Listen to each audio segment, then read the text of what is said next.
Changing your profile picture on Temu is a straightforward process. Follow these steps to update your image easily. Step 1. Open the Temu app. Launch the Temu app on your device. Ensure you are logged into your account to access your profile settings. Step 2. Go to your profile. Tap on the profile icon, usually located at the bottom right corner of the screen. This will take you to your profile page where you can see your current profile picture and other details. Step 3. Select Edit Profile.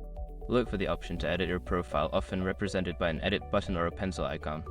Tap on it to enter the editing mode for your profile. Step 4. Change Profile Picture. Find the option to change your profile picture. This may be labeled as Change Picture or Upload Photo. Tap on it to open your device's photo gallery or camera. Step 5. Save Changes. After selecting or taking a new photo, make sure to save your changes.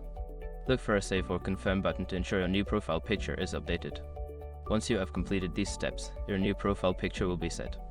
Enjoy your refreshed look on Temu.